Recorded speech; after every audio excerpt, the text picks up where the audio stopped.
تو یہ بات خوب یاد رکھو کہ رمضان کا بنیادی مقصد کیا تھا؟ تقویٰ. اور تقویٰ کہتے ہیں حرام خواہشات سے بچنا، اللہ کے حکام کو پورا کرنا. تو ہم میں سے ہر شخص کی ذمہ داری ہے وہ یہ دیکھے کہ رمضان میں میرے اندر کتنا تقویٰ پیدا ہوا ہے.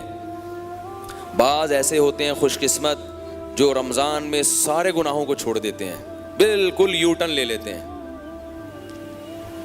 جس طرف جا رہے تھے نا وہاں سے بالکل ہٹ جاتے ہیں. اور بعض ایسے ہوتے ہیں جو 50% تبدیل ہو جاتے ہیں. تو بھائی اگر ہم 100% تبدیل نہیں ہو سکتے 50% ہو جائیں. 50% مشکل ہے، 25% ہو جائیں، 10% ہو جائیں، 5% ہو جائیں، 1% ہو جائیں. پتہ کیسے چلے گا کہ 1% تبدیلی آ گئی ہے؟ پتہ ایسے چلے گا کہ آپ اپنے گناہوں کی ایک لسٹ بنائیں جو گناہ کرتے ہیں، اور یہ دیکھیں کہ اس رمضان میں ان 100 گناہوں میں سے اگر ایک گناہ بھی چھوٹ گیا آپ کا تو 1% تبدیلی، بولو نا بھائی، آ گئی. اور اگر ایک بھی نہیں چھوٹا تو جیسے چلے تھے وہیں کے وہیں کے وہیں، کوئی فائدہ رمضان کا نہیں ہوا. ثواب مل گیا، روزے کا بھی مل گیا. یہ ان لوگوں کے لیے جو روزے رکھ رہے ہیں، نمازیں پڑھ رہے ہیں. جو رکھ ہی نہیں رہے ان سے تو میں بحث ہی نہیں کر رہا ابھی، کیونکہ وہ تو تقویٰ چاہتے ہی نہیں ہے. تقویٰ چاہتے تو روزہ تو رکھتے کم از کم. جو روزے دار ہیں ان کی زندگی سے اگر ایک گناہ بھی چھوٹ گیا تو رمضان کا بہت بڑا مقصد حاصل ہو گیا.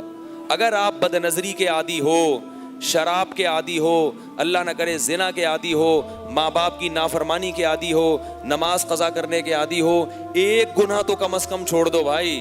داڑھی کاٹنے کے عادی ہو، ایک گناہ تو چھوڑ دو کہ شراب سے توبہ کروں گا میں اس رمضان میں، زنا سے توبہ کروں گا میں اس رمضان میں، بد نظری سے توبہ کروں گا میں اس رمضان میں، والدین کی نافرمانی سے توبہ کروں گا اس رمضان میں.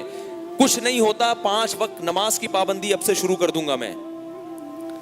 ایک گناہ تو چھوڑے کم از کم. ہمارے ہاں پورا رمضان گزر جاتا ہے، کوئی ایک گناہ بھی ہماری زندگی سے نہیں نکلتا، پھر تو کوئی فائدہ نہیں ہے بھائی. تو اللہ تو کہہ رہے ہیں کہ میں تم سے روزے رکھوا رہا ہوں تاکہ تمہارے اندر نفس کے خلاف طاقت پیدا ہو، اور آپ کے اندر وہ طاقت پیدا ہو ہی نہیں رہی. تو یہ پھر مزیدار بات نہیں ہوئی، یہ پھر رمضان کا مقصد حاصل نہیں ہوا. محمد صلی اللہ علیہ وسلم نے فرمایا بہت سے روزے دار ایسے ہیں جن کو روزے میں بھوک اور پیاس کے سوا کچھ بھی حاصل نہیں ہوتا، سوائے بس کو کولیسٹرول کم ہو جاتا ہے ان کا تھوڑا سا، باقی ویسے کے ویسے ہی. اور بہت سے رات کی عبادت کرنے والے، نمازیں پڑھنے والے ایسے ہیں جن کو رات میں نیند خراب کرنے کے علاوہ کچھ بھی حاصل نہیں ہوتا، بس جاگ لیے، جاگنا سیکھ لیے اور کچھ بھی حاصل نہیں ہوتا. کون لوگ ہیں یہ جو گناہ نہیں چھوڑتے اور گناہ چھوڑنے کی فکر بھی نہیں کرتے؟ اگر گناہ نہیں چھوٹ رہا کم از کم فکر کرنا شروع کر دے تو یہ بھی ایک اسٹیپ ہے.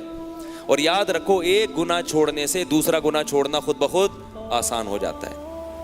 اللہ تعالیٰ مجھے بھی ان باتوں پر عمل کی توفیق عطا فرمائے، آپ حضرات کو بھی.